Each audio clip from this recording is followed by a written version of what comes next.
नित जीवन के संघर्षों से जब टूट चुका हो अंतर्मन, नित जीवन के संघर्षों से जब टूट चुका हो अंतर्मन, तब सुख के मिले समंदर का रह जाता कोई अर्थ नहीं, रह जाता कोई अर्थ नहीं। जब फसल सूख कर जल के बिन तिनका तिनका बन गिर जाए, जब फसल सूख कर जल के बिन तिनका तिनका बन गिर जाए, फिर होने वाली वर्षा का रह जाता कोई अर्थ नहीं, रह जाता कोई अर्थ नहीं।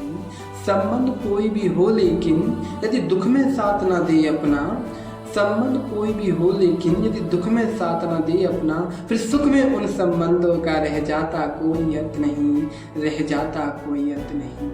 छोटी छोटी खुशियों के क्षण निकल जाते हैं रोज जहाँ, छोटी छोटी खुशियों के क्षण रोज निकल जाते हैं रोज जहाँ, फिर सुख में नित्य प्रतीक्षा का रह जाता कोई अर्थ नहीं, रह जाता कोई अर्थ नहीं। मन कटुवाणी से आहत हो भीतर तक छलनी हो जाए, मन कटुवाणी से आहत हो भीतर तक छलनी हो जाए, फिर बात कही प्रिय वचनों का रह जाता कोई अर्थ नहीं, रह जाता कोई अर्थ नहीं।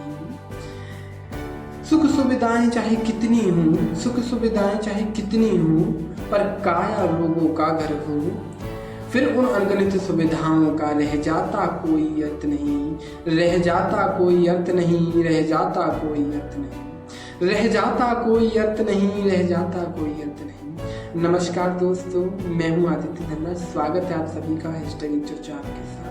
तो मैंने आपको राष्ट्र कवि रामधारी सिंह दिनकर जी की रह जाता कोई अर्थ नहीं ये कविता आपको सामने प्रस्तुत की, और मुझे आशा है कि ये कविता आपको पसंद आई होगी।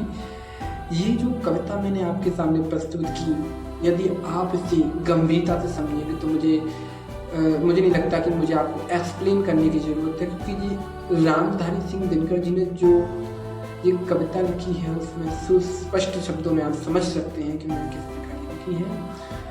तो ये कहानी एक व्यक्ति के ऊपर आधारित है, मतलब कि हमें बता रही है, जागरूक कर रही है, समाज की ये खोखली बातें के बारे में हमें जागरूक कर रही है। तो आई होप कि आपको ये पसंद आई होगी, और मैं भी आशा करता हूँ, क्योंकि मुझे बहुत पसंद आई, तो इसलिए आई थॉट कि मुझे आपको सुनानी चाहिए। तो धन्यवाद।